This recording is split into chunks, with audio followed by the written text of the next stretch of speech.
On ouvre nos Bibles dans le livre Ésaïe chapitre 61. Ésaïe 61. Nous lirons du premier verset jusqu'au verset 4. Ésaïe 61, 1 à 4.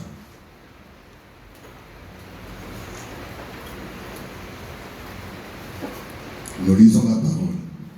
L'Esprit du Seigneur, l'Éternel, est sur moi.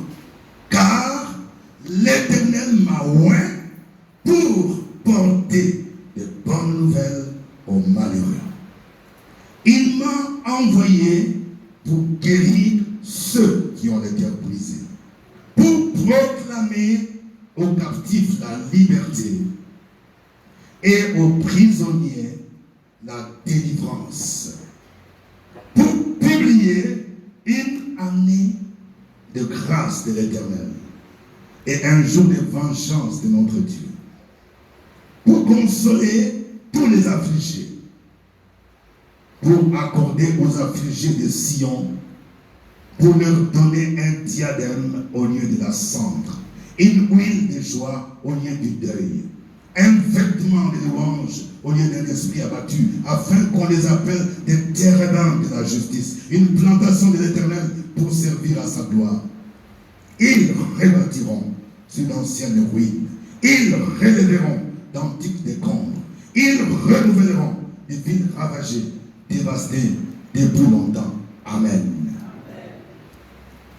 C'est aujourd'hui que nous clôturons ce thème, la libération des prisonniers.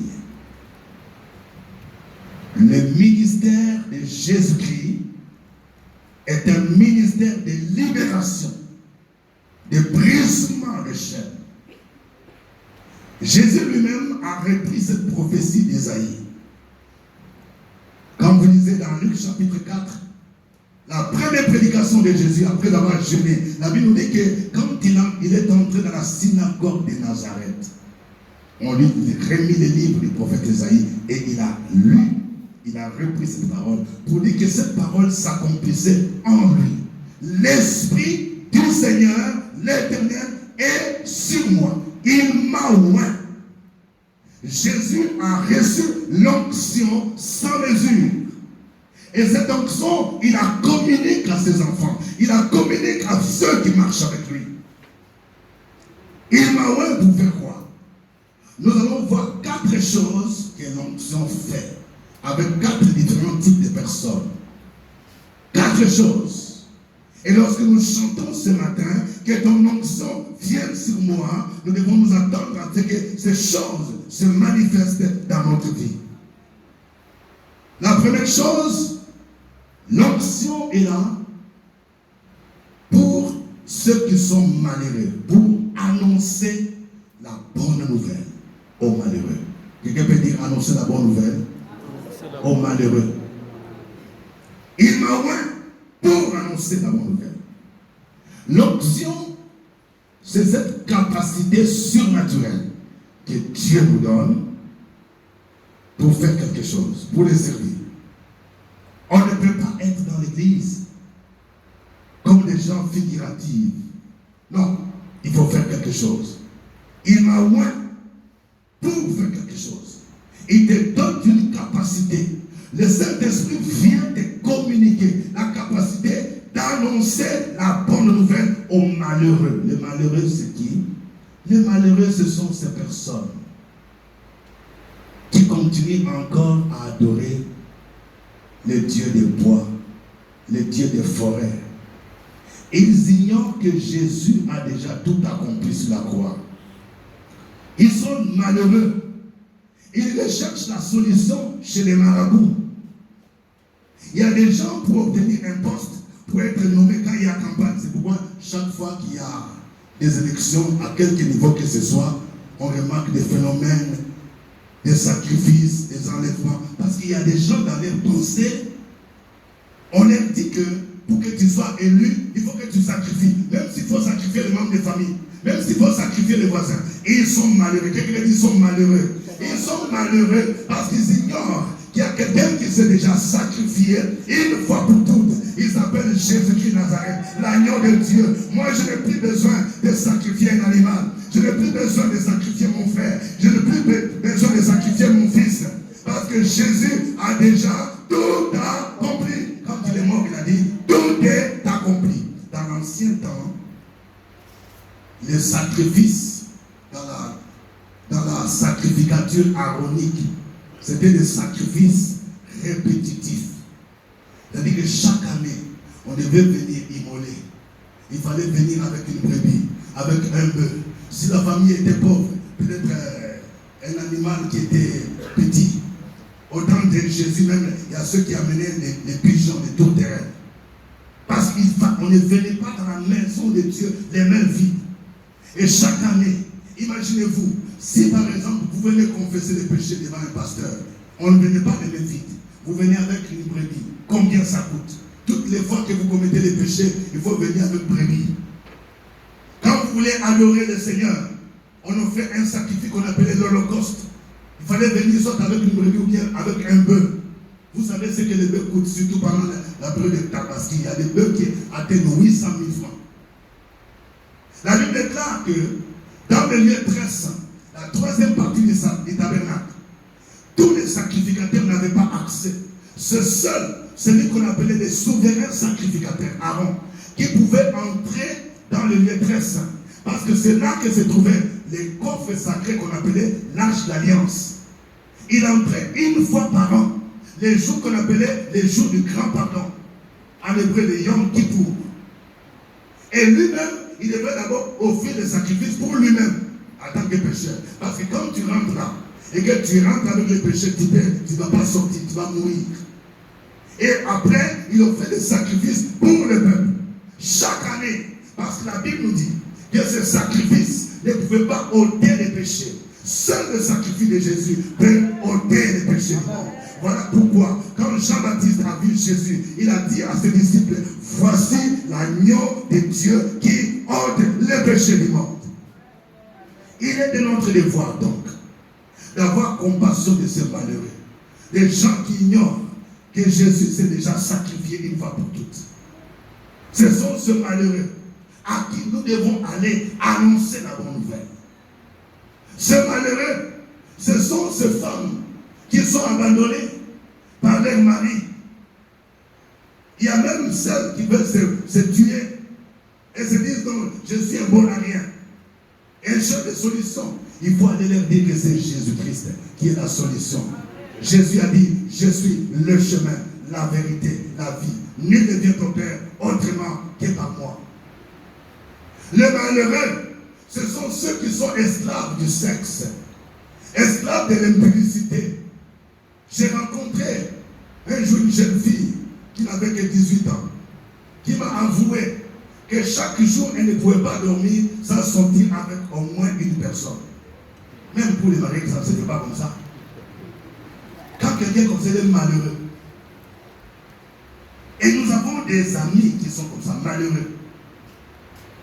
Aujourd'hui, il y a des gens qui affirment que c'est dans les réseaux des homosexuels qu'il y a les financements. Vous voulez avoir un financement? On te dit il faut donner. Je vous ai raconté ici, on m'a raconté l'histoire d'un jeune pasteur à qui quelqu'un, son ami lui a dit, tu veux un financement pour construire les temples?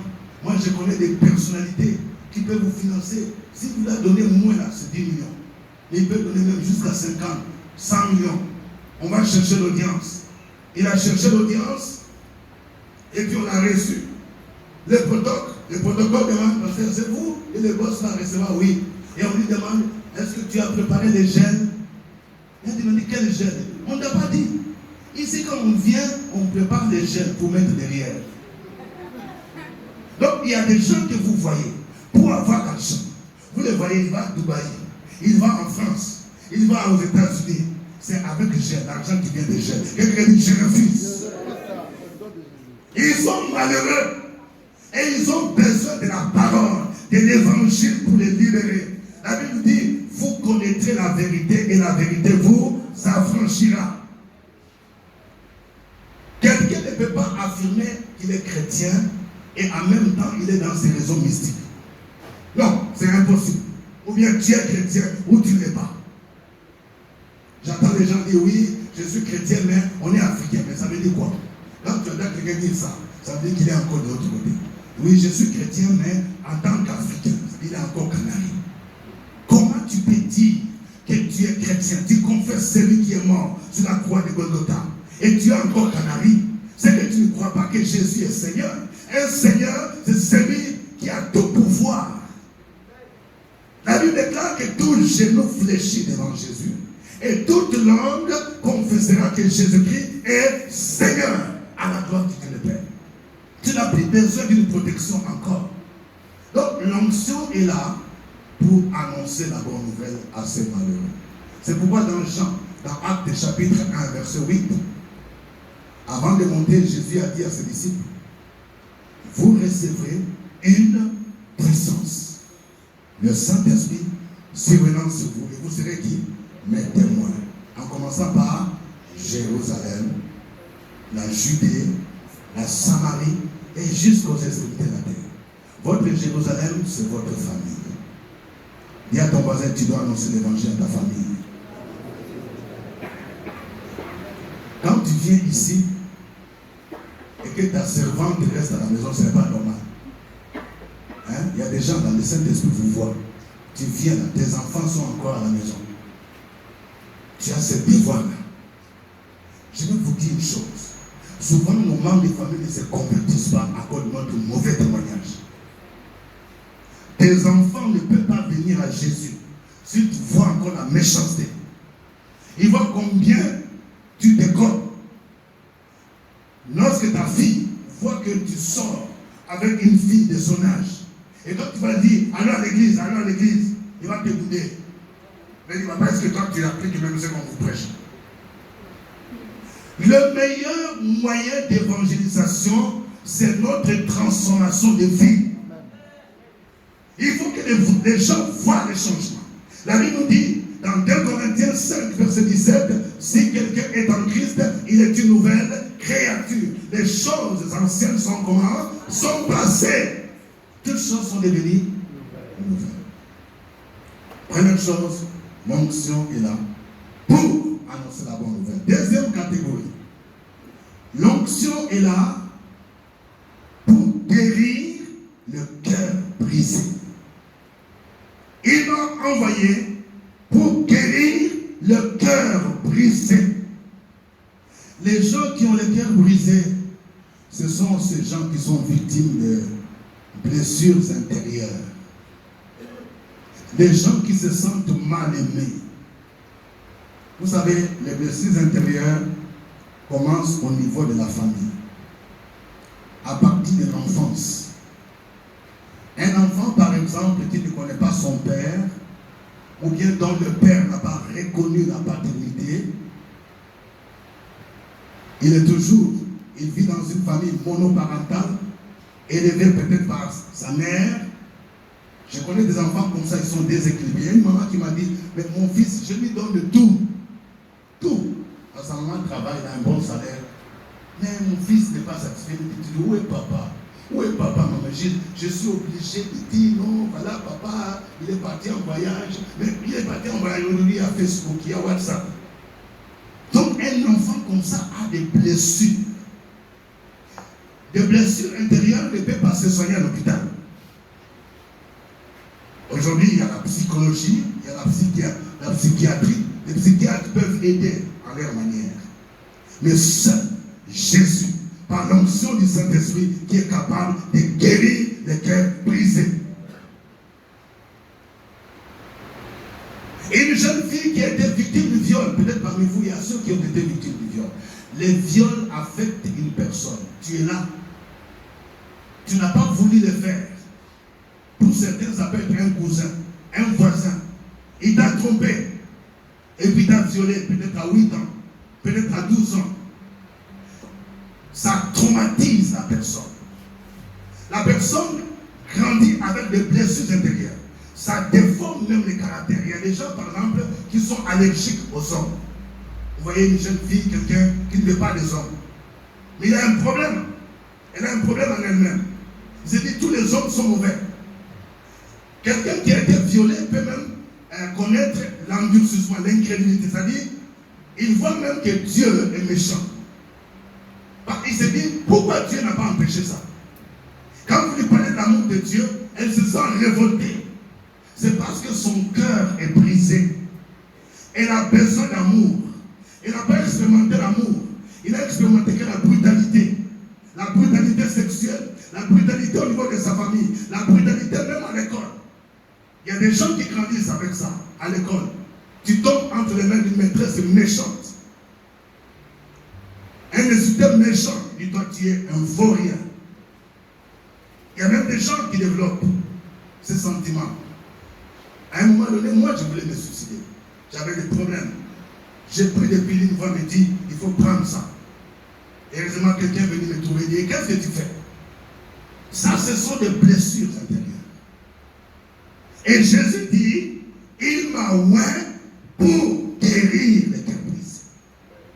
Ce matin, peut-être qu'il y a quelqu'un qui a commis de telles blessures. Il y a quelqu'un qui t'a promis un mariage. Oh, surtout les sœurs. Combien c'est dur. Il y a quelques jours, il y a une sœur qui m'a appelé pour me dire, vraiment, c'est vrai, il faut prier pour moi. Il y a mon type là, c'est une musulmane, mais qui s'est donnée à Christ par le ministère que j'exerce sur les médias sociaux. Elle me dit, il faut prier pour moi. Quel est mon problème? Son problème. Elle dit, il y a un garçon là. Moi, je travaille quelque part. C'est moi qui l'aide un peu avec mon salaire, mon petit salaire là. Ça fait des années. Hein. Il m'a promis le mariage. Aujourd'hui, 5 ans après, on me dit qu'il vient d'épouser quelqu'un d'autre. Ça me fait mal comme ça. Les hommes sont méchants comme ça. Dis à ton mari, il ne faut pas être méchant comme ça. Les gens sont méchants. Vous les sœurs aussi. Il faut comprendre. Quand vous voyez un homme là qui commence à te demander chaque fois de faire Western Union, Orange Money, Wave, c'est que ça commence. Ce n'est pas un bon signe. Quelqu'un dit ce n'est pas un bon signe. Selon ce que moi je connais de la parole de Dieu, c'est à l'homme de nourrir la femme. Et non l'inverse. Il y a beaucoup de gens dans notre société. Notre société nous montre autre chose. J'ai entendu quelqu'un dire, non, mais révérend moi vraiment, bon, je veux une sœur là, hein, tu vas me prendre en charge. Hein. Une sœur qui travaille aux impôts, voilà, il y a la banque, BCC, EcoBank. Quelqu'un dit, ce n'est pas normal. Même quand ta femme travaille, il y a les devoirs que tu dois remplir en tant que mari. Tous ceux qui font ça, un chrétien normal ne doit pas faire ça. Vous voulez prendre un taxi, vous allez quelque part, vous prenez Yango. Il y a des gens qui ont des tic-tac. Les tic-tac. Je manque de monnaie, c'est pas monnaie. Non, j'ai pas de monnaie. Chérie, tu n'as pas 2000 là. Bon, ok. Le lundi, c'est bon. Même pour venir à l'église, il y a des gens qui font ça. C'est pas bon. C'est une démission. Vous provoquez des blessures intérieures. Et ce qui est grave, c'est que j'ai reçu un jour un couple dans mon bureau où la sœur me dit, papa, est-ce que tu peux voir la méchanceté de ce monsieur que tu vois? Un jour, je lui ai demandé l'argent. Je lui demande l'argent. 5 000 francs pour acheter poulet, acheter tout ça. Il dit, je n'ai rien. Il n'a rien. C'était un temps vraiment, c'est compliqué. Mais aujourd'hui, là, même pour sortir, transformer un, je n'ai même pas 5 francs. 15 minutes après, son ami lui envoie un message. WhatsApp. Joe, il faut me dépanner, non? C'est difficile, c'est dur pour moi. Il dit, bon, attends. Je vais te demander, tu as besoin de combien? 20 000. Et puis il envoie, je t'envoie tout de suite. Et puis sa femme est tombée sur son téléphone portable et l'ouvre comme ça. Il dit, tu es méchant. Et je lui ai demandé, ils sont venus avec le portable. Comment tu peux faire ça? Non, bon, vraiment, révérend, c'est un ami qui m'aide souvent. Attends, il n'y a aucune obligation. Ta femme te demande 5 000 francs pour acheter le poulet que vous allez manger avec votre enfant. Tu dis, je n'ai même pas un franc. Ça, c'est pas sorcellerie, ça. Et puis 15 minutes après, tu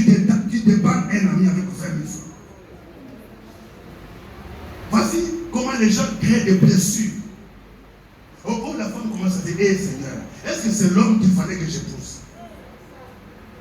Il y a des gens qui se disent, s'il fallait qu'on reprenne là, et ce n'est même pas toi que j'allais prendre.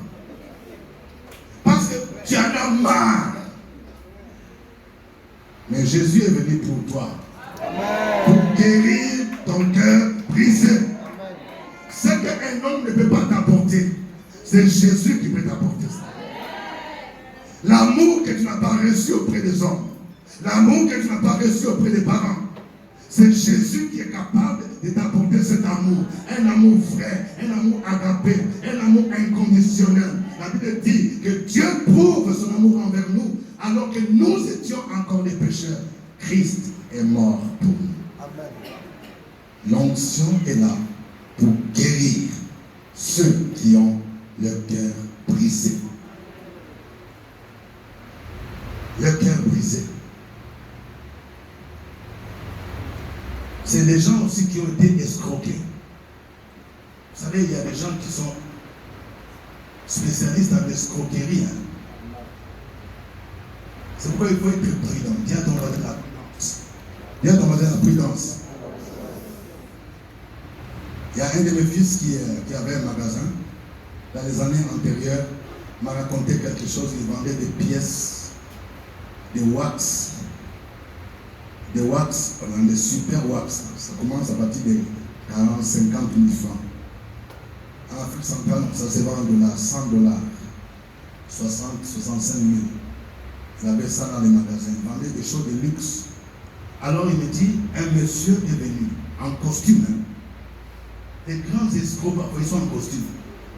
Avec un sac, pour que tu lui fasses confiance. Alors il arrive avec un gros carton. Il arrive, il dépose. Monsieur, vous avez des super wax ici? Oui. Ok, c'est combien? $100, 65 000. Donc, je prends 6.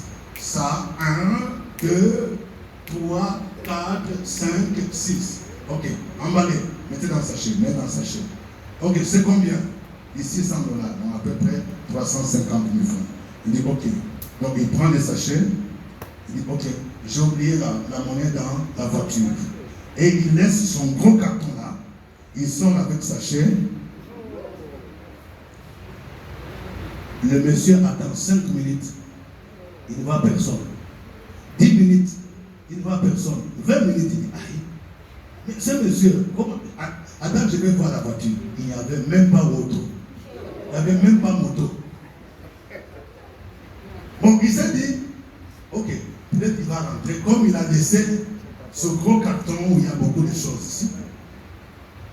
Il attend 1 heure, 2 heures, 3 heures. Jusqu'aux heures de la fermeture. Il ouvre le gros carton. Il n'y avait que des papiers hygiéniques et des choses sales. Il a dit, les gens sont méchants. Quand tu es tombé entre les mains des escrocs, ils te laissent, ton cœur est brisé. Je connais des gens qui n'aiment plus aider l'autre personne. Tu as hébergé quelqu'un et c'est lui qui t'a créé des problèmes. Un jour, une dame est venue avec son mari en disant, révérend, les gens sont méchants. Il dit, mon mari a créé, son mari ici à Abidjan, il a créé une entreprise. Il a pris ces jeunes, des amis avec qui ils ont grandi, qui étaient dans les quartiers précaires. Il a eu des gros marchés de plus de 1 milliard, 2 milliards. J'ai visité ce bureau. Il m'a dit, voici, révérend, je prends un ami, il était dans la galère, il ne pouvait même pas avoir 10 000 francs. Je lui donne un salaire de 1 million, salaire de base, avec assurance, 100% à la paysanne, avec voiture neuve chez les concessionnaires. Et cet ami-là, il a volé ma solution, il vient de créer son entreprise.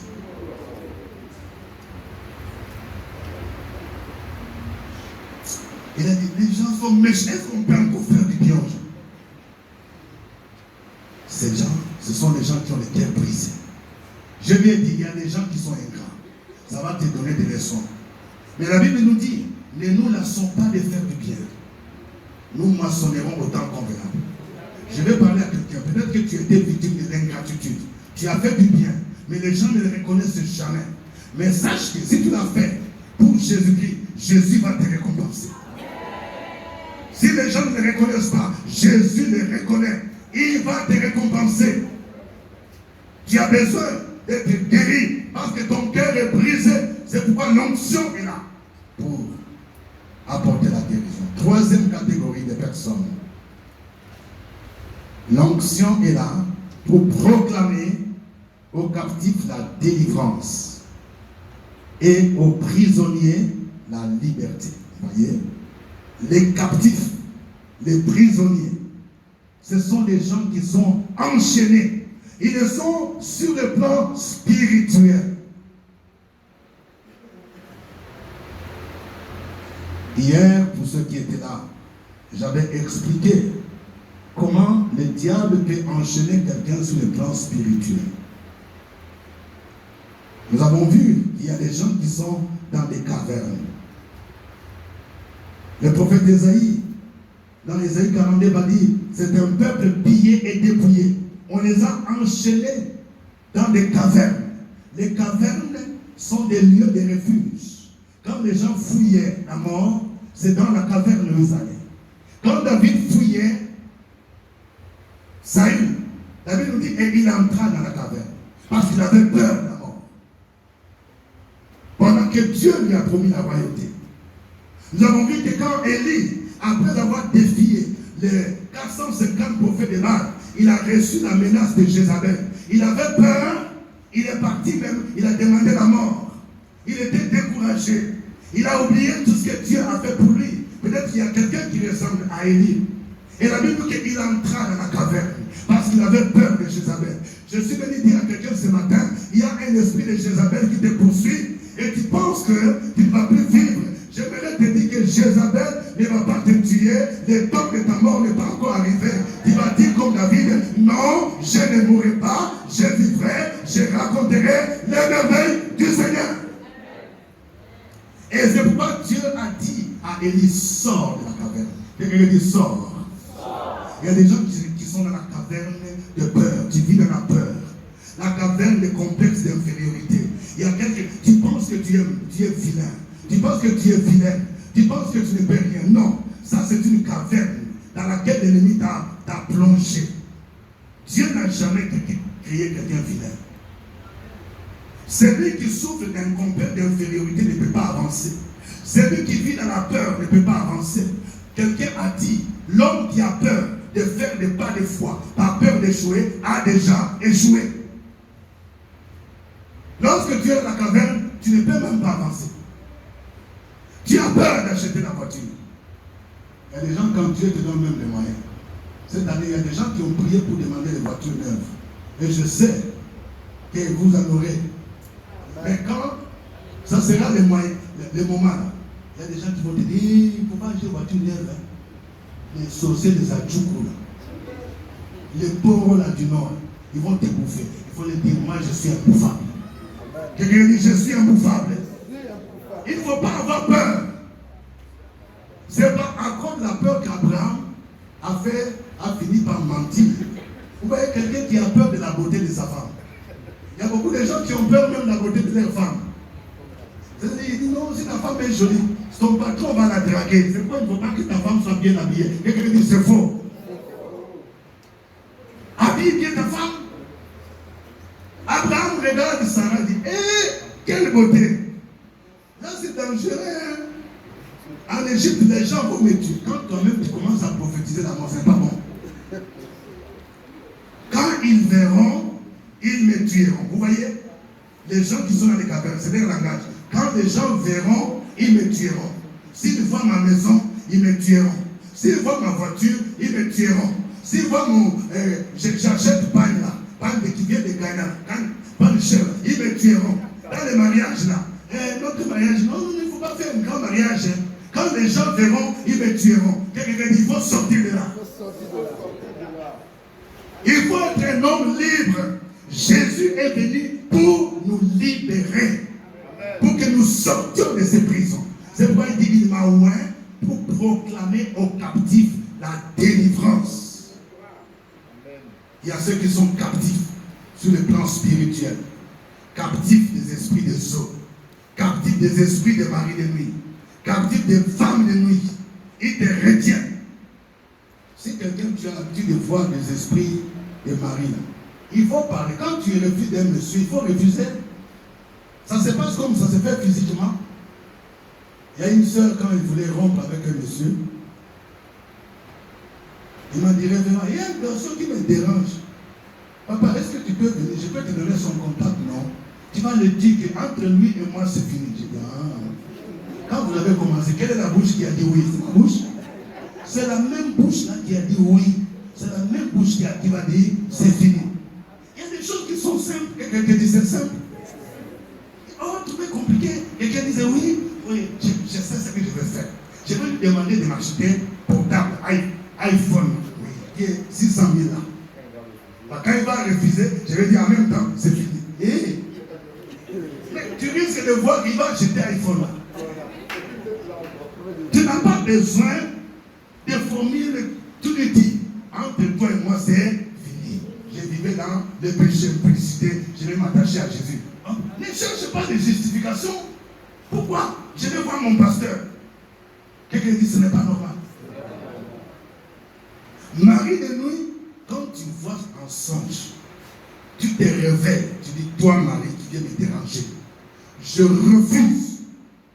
Si c'est mes parents qui ont fait le pacte là, j'annule ce pacte. Je ne veux pas de toi. Moi, je vais me marier. Si tu es marié et que tu vois cela, tu rappelles au monsieur, ou bien à l'esprit là, tu lui dis, mon mari t'appelle tant, je ne veux plus te voir. Dégage. Chaque fois qu'il vient, je ne veux plus te voir. Et si tu es homme, tu vois une femme qui vient t'agresser la nuit, tu lui rappelles, toi femme de nuit, je rentre avec toi. Parfois ça peut être des anciennes copines. Parce que quand il y a des transactions spirituelles, échange de cadeaux, parfois c'est ça. Je suis en train de parler à quelqu'un. Souvent, les points de contact, comme les cadeaux, ça peut être ça qui sert de point de contact pour que quelqu'un continue à venir la nuit. Et quand le Saint-Esprit te montre ça, il faut briser ça. Il y a des choses qu'il faut détruire, brûler même. Parce que ça incarne les contrats de mariage. Tant que tu gardes ça, c'est comme si tu te maintiens encore dans ce contrat. Tu ne peux pas être libéré. La délivrance se fait aussi dans l'obéissance. Quand Jésus te dit il faut laisser ça, il faut laisser. Même si ça coûte. Je connais des gens qui ont été mariés à travers des chaînettes qui sont en or. Et le Saint-Esprit dit, chaînette là, il faut détruire. On ne vend pas. C'est parce qu'il y a des gens, oui, je vais vendre à jamais là. C'est comme dire, attends, je vais demander à ma copine. Il y a un or, c'est comme combien de carats? Et ça c'est ma belle, ça c'est cher, hein? Ça commence à partir de 200 000. Non. Tout ce qui est comme les choses vouées par interdit, on les détruit. On ne vend pas. C'est ça. Même si ça coûte cher. Si c'est le Saint-Esprit qui t'a montré, on détruit ça. C'est ça, pour que tu sois libéré. Il est venu pour proclamer aux captifs la délivrance. J'ai donné un jour ce témoignage. Comment même des affaires de maison, comment ça se passe. Quelqu'un, tu peux avoir acheté une maison, un terrain. Spirituellement, tu n'es pas le propriétaire. Il y a des gens qui font des médicaments, des fétiches. C'est tous les sentinelles là. Il y a un pays dont je ne vais pas citer ici. Ils sont réputés. Quand tu les mets là, comme gardien, tu vas les mettre depuis 2010 jusqu'à 2040, il sera là. Quelqu'un me disait que non, c'est ça. C'est-à-dire qu'il passe, il y a un thème qui s'est passé. Pour que toi-même, tu oublies même que tu as un terrain là-bas. Là, tu dis, je vais aller voir mon terrain. Un esprit dit, hé, toi, il faut aller au marché. Tu te dis, mais je ne comprends pas pourquoi. Je vais aller voir mon terrain là. Lui, il est là. Et on a appris même qu'il y a des gens, le propriétaire est mort. Et il a changé de papier. Ça se passe sur le plan spirituel. Si tu ne te lèves pas pour dire à l'homme fort qui occupe spirituellement ton terrain, ta maison, que je te lis au nom de Jésus, tu peux voir qu'il t'a mis dans le Canari. Et ce matin, je vais dire à quelqu'un que les Canaries, on a mis ton terrain, soient brisés. Quelqu'un dit c'est brisé. Les Canaries, on a mis ta nom de Jésus. Les canaries où on a mis ton argent doivent être brisés au nom de Jésus. Les canaries où on a bloqué ton mariage, les mariages de tes enfants, est brisé ce matin au nom de Jésus. Les canaries où on a mis ta fécondité dans une bouteille doivent être brisés au nom de Jésus de Nazareth. Il est venu pour proclamer aux captifs la délivrance. Et la dernière catégorie, ce sont les affligés. Quelqu'un dit les affligés. Vous voyez, il est dit, il est venu pour apporter aux affligés de Sion, pour leur donner la consolation, pour accorder aux affligés de Sion, pour leur donner un diadème au lieu de la cendre. Quelqu'un dit un diadème au lieu de la cendre. Le diadème, c'est la couronne royale. Ça montre que tu es roi, tu es reine. Jésus est venu pour que tu portes la couronne royale. La cendre, c'est le symbole de l'humiliation. En Israël, quand quelqu'un était dans le deuil, on le mettait par terre dans la cendre. Le diable veut que tu sois toujours dans l'humiliation, dans la cendre. Mais Jésus est venu pour te dire, tu as trop demeuré dans la cendre, dans le deuil, dans l'humiliation. Tu dois quitter la cendre. Il y a des gens sur qui on a jeté des poudres pour que tu sois dans la cendre. Tu ne comprends pas. Quand tu es dans la cendre, là, même quand tu fais des choses, les gens ne voient pas. C'est ça. Au travail, là, tu travailles jusqu'à là où on devait même te donner médaille de mérite civique. Les gens ne voient pas ça. Parce qu'on a jeté la cendre sur toi. Parce que si on te donne une médaille, là, on te décore là, tu seras visible. Pendant que je parle, je ressens que dans la salle, il y a quelqu'un qui est victime de ça. Au niveau de ton travail, tu devrais déjà être décoré par tes supérieurs.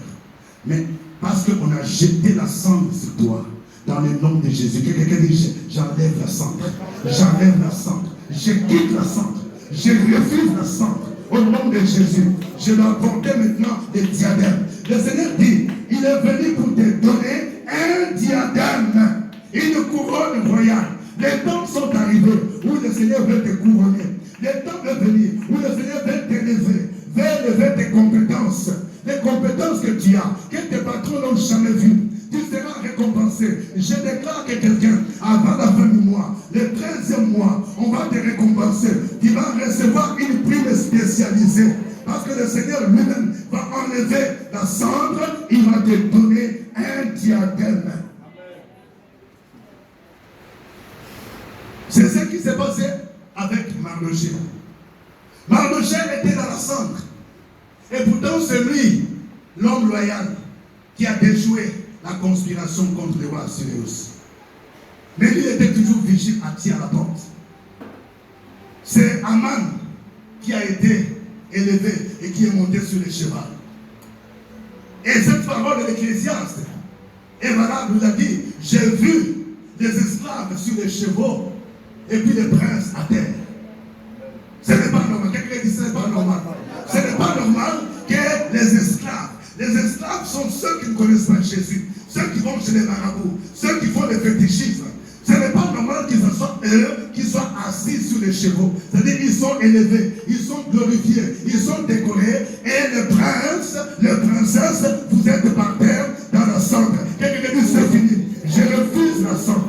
Au nom de Jésus, je refuse la cendre. Je sors la cendre. Je suis là. Je vais porter les diadèmes. Je vais porter ma couronne. Je vais entrer dans mon élévation. Car la Bible dit, voici mon serviteur. Il montera bien haut. Il se lèvera. C'est le temps où le Seigneur veut te donner les diadèmes. Il est venu pour faire quoi? Il est venu pour te donner une huile de joie au lieu de deuil. Un vêtement de louange au lieu d'un esprit abattu. Le Seigneur veut te donner un vêtement de louange. Quelqu'un dit un vêtement de louange? Oui, au lieu du deuil. Il y a des gens qui portent des habits de deuil. Des habits de deuil. Je suis venu dire à quelqu'un, ce n'est pas normal que tu as perdu un parent. Ça fait plus d'1 an. Et tu continues à porter des habits noirs. Parce que spirituellement, actuellement qui est dans le deuil, il faut déchirer ses habits. Quelqu'un dit, je déchire les habits de deuil. Je déchire l'habit de deuil qui t'apporte la tristesse, qui t'apporte l'angoisse. Maintenant, tu dois porter des vêtements de louange. Tu dois être un adorateur du Seigneur. Quand les gens te voient, ils doivent voir la gloire de Dieu. La Bible nous dit, quand nous contemplons le Seigneur comme dans un miroir, nous sommes transformés à la même image, de gloire en gloire. Je déchire les vêtements de deuil. Je déchire ces vêtements de deuil qu'on m'a fait porter pour que je pleure. Je déchire cela et je vais porter les vêtements de louange. Je vais louer mon Dieu, même dans la détresse. Je vais faire comme Paul et Silas. En prison, la Bible déclare que Paul et Silas, ils ont commencé à chanter des louanges. Ils ont commencé à louer le Seigneur. Ils ont dit un tout à coup. La Bible nous dit que tout à coup, il se fait un grand tremblement de terre. Quand tu loues le Seigneur, il y a un tout à coup qui va se faire. Il y a un tremblement de terre. Il y a les fondements de la prison qui seront ébranlés. Les fondements de la prison, oui, des réclamations familiales, les seront ébranlés. Les fondements de la sorcellerie dans ta famille, quand tu vas louer le Seigneur, seront brisés. Et toutes les portes vont s'ouvrir parce que le Seigneur te donne